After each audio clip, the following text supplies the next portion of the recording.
remains in the United States in savings, consumption, and taxpayers are therefore the ideal that migrants take jobs away is quite the opposite. They actually help the U.S. economy. The president said the criminalization of migrants is essentially a racist issue. Meanwhile, the Ana Teresa Ramirez Valdez, representative of the Latino Donor Collaborative, reported that out of nearly 40 million Mexicans living in the United States, only about 4 million are undocumented.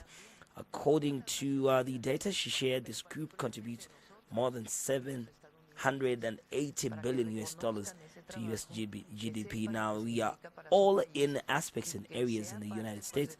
20% of the workforce in construction, 20% in manufacturing and agriculture, and 20% in education and health.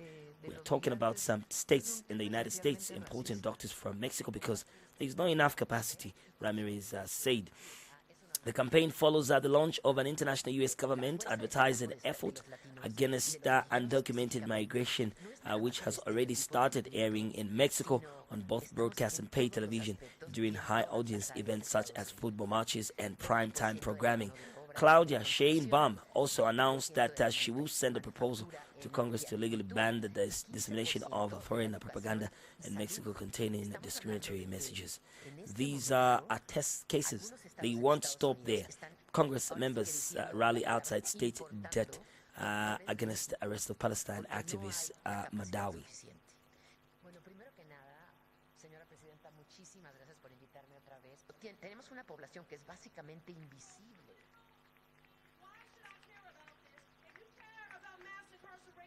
He had been wrongfully abducted and deported, but instead of fixing what's ours and give it to the billionaires, is if you deport people and put them in prisons to scare them from going to the streets.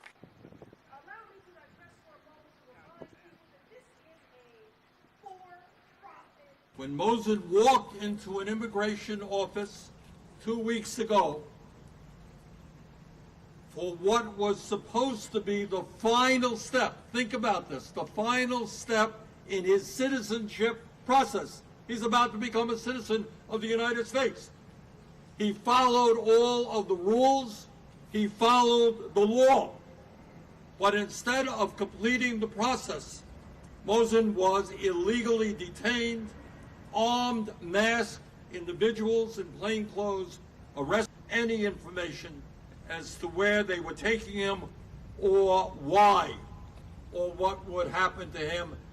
This took place in the state of Vermont in the United States of America. Mr. Madawi is a legal resident of the United States, and like all legal residents and citizens, he unbelievably, and it is quite unbelievable, Mr. Madawi, up until this moment, has not even been accused, let alone convicted of any crime.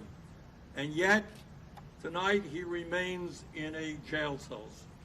It goes without saying that if the Trump administration has any shred of justice in it, Madawi must be released immediately. This is not just about Mosen Madawi.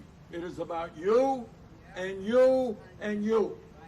If you can pick up a legal resident off the streets, throw him into a car, and put him in jail without any due process, is doing, maybe they will do that to you.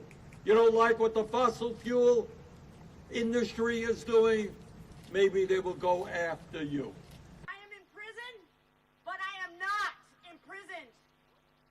A system of democracy. Mosen Madawi is a cherished member of our community in Vermont and indication of just how far from our values we have strayed. People right now in our country are being disappeared by this administration. Children with cancer are being shipped off illegally. Babies.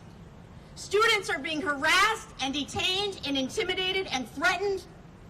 Why? Because they exercised free speech rights and their right to assemble. And what is happening right now in our name is against everything we say that we stand for as Americans. And it's so important to be out here in front of the State Department. Marco Rubio, stand up for due process. Stand up for Constitution. With your actions, not your empty words. Rubio says he is a threat to our foreign interests. And yet, exactly.